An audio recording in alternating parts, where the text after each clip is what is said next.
नमस्कार, मैं हूं आपका दोस्त आलोक कुमार। अभिवादन स्वीकार कीजिए मेरा। महाराष्ट्र से बड़ी मनहूस खबर आ रही है। अजीत पवार का असामयिक निधन हो गया। निधन क्या हुआ, चुनाव प्रचार के दौरान वो जा रहे थे बारामती।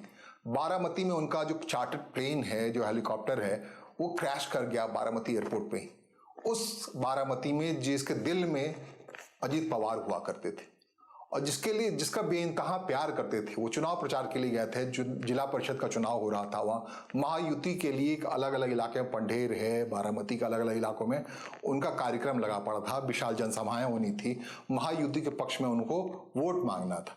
तो उस दरमियान 5 लोग थे इस विमान में और विमान क्रैश कर गई, असामयिक निधन हो गया। लोगों को आग की तरफ गूंजा। ये जिस जनसभा के लोग बुलाए गए थे, वहां सिर्फ आंसू रोने की भी स्थिति रही कि वो कैसे हो। और लेकिन जो अजीत पवार को आप देखेंगे, गौर करेंगे, उप मुख्यमंत्री हैं देवेंद्र फडणवीस सरकार में। कहने को उप मुख्यमंत्री हैं, लेकिन पीछे 35 सालों से महाराष्ट्र की राजनीति की दिशा तय करते रहे हैं। वो किस दिशा में महाराष्ट्र की राजनीति जाएगी, वो यंग काल से, काफी युवा काल से वो तय करते रहे। 1992 की घटना लोग बताते हैं, मुंबई में बम ब्लास्ट हुआ। बम ब्लास्ट के बाद दिल्ली से भेजा गया शरद पवार को, जाइए महाराष्ट्र को संभालिए, बड़ी खतरनाक स्थिति है। तो उस समय बारामती की विधायक हुआ करते थे अजीत पवार, पहली बार जीत के चले आए थे। उन्होंने एक झटके में अपने चाचा शरद पवार के लिए बारामती को सीट खाली कर दी और विधायक बने। ताकि, और कहते हैं कि जो सेवा की है 1992 से लेकर के बारामती को अपने दिल में रखा अजीत पवार ने। जब चाहे चाचा को जिताया वहां के संसदीय सीट से और खुद ही लड़ते रहे, जीतते रहे। उसी बारामती में उनका जाके निधन होता है। ये इत्तेफाक कहिए, जो भी संयोग कहिए, जितना दिल लगा। अजीत पवार अपने पीछे अपनी पत्नी सुनेत्रा पवार, जो राज्यसभा के मेंबर है, 2024 की चुनाव में लड़ गई थी वो बारामती से। बारामती के लोगों ने अजीत पवार की बहन सुप्रिया सुले को जिताना पसंद किया था, उनकी पत्नी सुनेत्रा पवार की जगह पर।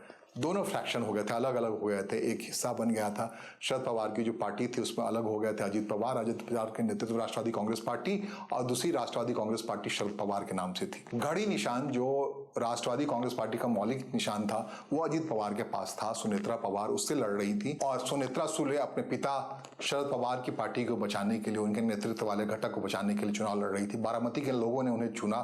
उसके बाद जो घटना हुई, परिघटना हुई, एक बार अजीत पवार जो सोच लेते हैं वो कर देते हैं। उन्होंने तय किया कि उनकी पत्नी को संसद में होना चाहिए, तो उन्होंने जल्दी से बात की। भारतीय जनता पार्टी के नेतृत्व से चुनाव हारने के बाद एक झटके में राज्यसभा पहुंचा दिया अपनी पत्नी को, सुनेत्रा पवार को, जो अभी राज्यसभा की मेंबर थी।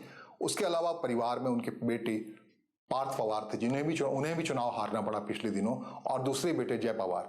ये अक्सर उनकी जनसभाओं में हुआ करते, सुनेत्रा पवार हो, पार्थ पवार हो, जय पवार हो।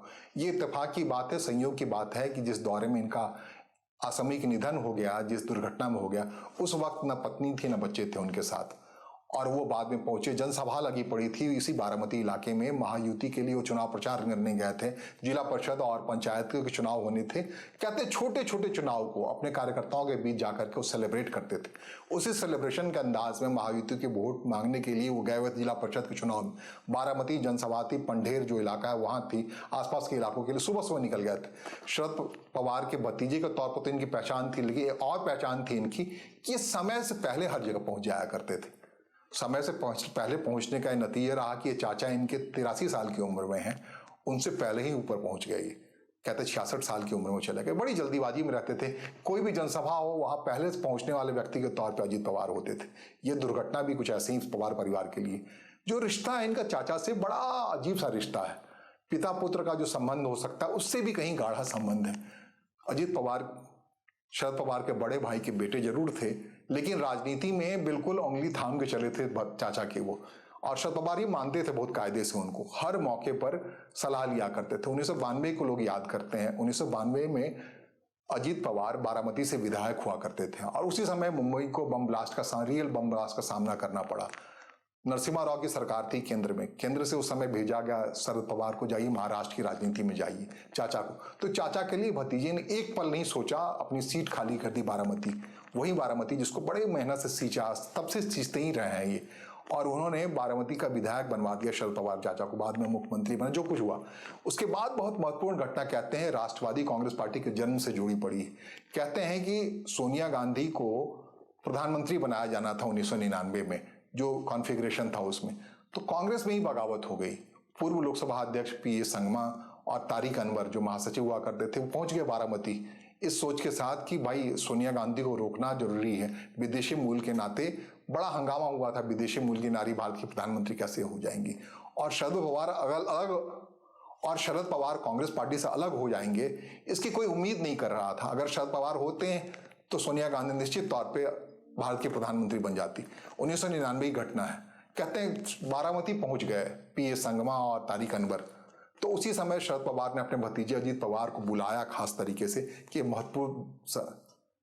बहुत महत्वपूर्ण समय है। देखिए संगमा साहब आए हुए हैं और तारिक अनवर साहब हुए हैं और निर्णय लेने का समय है, तो क्या करें क्या ना करें। ये दोनों कह रहे हैं अलग हो जाना चाहिए कांग्रेस पार्टी से।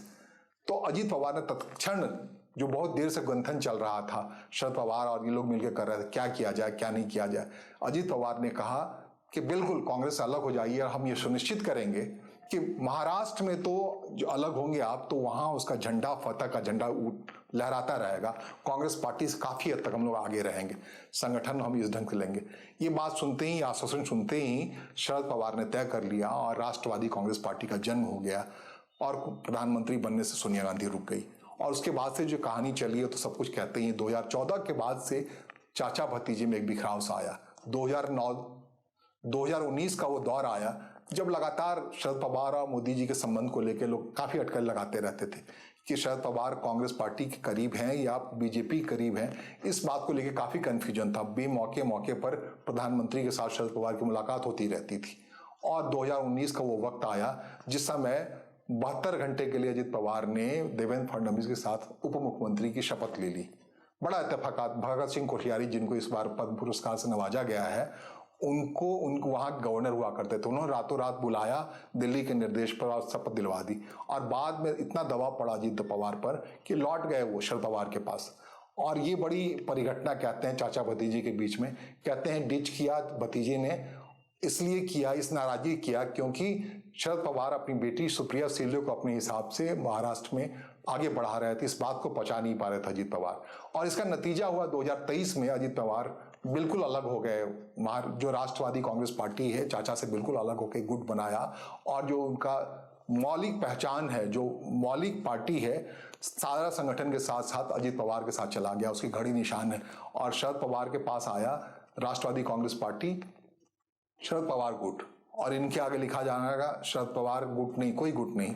मूल तौर पर ये अजीत पवार ने वहां बाजी मार ली चाचा से, उप मुख्यमंत्री भी रहे जब अब हुए हैं। लेकिन कहते इसी वक्त जब उनके चिंचेरी और पुणे के जो म्युनिसिपल कॉरपोरेशन है उसको बचाने की बारी आई, बारामती इलाके में, अपने मराठवाड़ा के इलाके में अपनी ताकत को दिखाने की बारी आई, तो एक बार फिर से चाचा के पास वो करीब हो गए, चले गए। कहते हैं बीतिया जो दीपावली है उसको पूरे परिवार ने साथ कर मिलकर बनाया था। सुप्रिया सुले हों जिनसे एक अलगाव सा दूरी आ गई थी, काफी समय से ये सोच था कि क्या परिवार में क्या हो, क्या सुप्रिया सुले के हवाले दिल्ली की राजनीति छोड़ दी जाए और अजीत पवार को महाराष्ट्र के हवाले किया जाए। ये बंटवारा को दिक्कत, इस बंटवारे में जब दिक्कत आई और शरद पवार के अंदर एक कंफ्यूजन था, तो उस वक्त में जाकर दोनों एक हुए हैं। और पुणे म्युनिसिपल कॉरपोरेशन और चिंचेरी जो औद्योगिक इलाका है पुणे से लगा, वहां के म्युनिसिपल कॉरपोरेशन इत्तेफाकन बड़े कायदे से चाचा भतीजा के दोनों पार्टी में जो बिखराव था उसको एक करके चुनाव लड़ा। कहते हैं आखिरी वक्त पे शरद पवार और अजीत पवार में एक मेल सा हुआ। अजीत पवार जाते जाते परिवार में का एकीकरण कर गए। जिस परिवार के लिए वो जीतते थे उसी परिवार की एकता के लिए वो एक मोटे तौर पर चले गए। भले ही इस बार कहते हैं कि पूरा इलेक्शन कैंपेन उनका महायुति के लिए था। एक अलग सा कंफ्यूजन था। बार बार महाराष्ट्र की राजनीति में कहा जाता था, मजाक में लोग कहते थे चाचा ही भतीजा है, भतीजा ही चाचा है, क्योंकि शरद पवार कुशाग्रता को ही कहते थे कि उन्होंने ही तैयार किया अजीत पवार को, एक अलग खेमा बना के रहो और भारतीय जनता पार्टी के आसपास रहो। अब जब चले गए आसामयिक निधन के साथ अजीत पवार, तो एक बड़ी गहरी रिक्तता आई है। एनसीपी ही नहीं, बाकी पूरी महाराष्ट्र की पॉलिटिक्स में खालीपन आया। अब सवाल है कि अजीत पवार की जगह कौन उनकी जगह उप मुख्यमंत्री बनता है। उनकी पार्टी से ऐसा कोई ताकतवर नेता है, कोई कद्दावर नेता है जो उप मुख्यमंत्री बन जाता है। इसके अलावा दिल्ली की राजनीति में प्रफुल्ल पटेल जो उनके पार्टी के कार्यकारी अध्यक्ष थे, हो सकता है अब अध्यक्ष के तौर पे बन जाए राष्ट्रवादी कांग्रेस पार्टी के प्रफुल्ल पटेल। लेकिन प्रफुल्ल पटेल को इंतजार था कि प्रधानमंत्री नरेंद्र मोदी अपने कैबिनेट का विस्तार करेंगे, उन्हें इस बार कैबिनेट मंत्री के तौर पर शामिल करेंगे। तो क्या प्रफुल्ल पटेल को केंद्रीय कैबिनेट में जगह मिलेगी या फिर वो महाराष्ट्र की राजनीति में एक्टिव होने चले जाएंगे उस रिक्तता को भरने के लिए अजीत पवार के जाने के बाद से हुई है। इसके अलावा अजीत पवार के पुत्र पार्थ पवार जो पिछला चुनाव हार गए थे, और कहते हैं पार्थ पवार और रोहित पवार एक हार रहे हैं जो कि पोते हैं शरद पवार के दूसरे। रोहित पवार ज्यादा करीब महसूस करते थे। रोहित पवार और पार्थ पवार में अलग ढंग का कंपटीशन चल रहा था, तो उस कंपटीशन को कैसे खत्म करते हैं आप, चूंकि बहुत श्रेष्ठ होने का 83 साल की उम्र है शरद पवार की, काफी बीमार से रहते हैं। अब उनको इस भतीजे के निधन को भी स्वीकार करना पड़ेगा। पार्टी दोनों एक होती है नहीं होती ये भी तय करना पड़ेगा।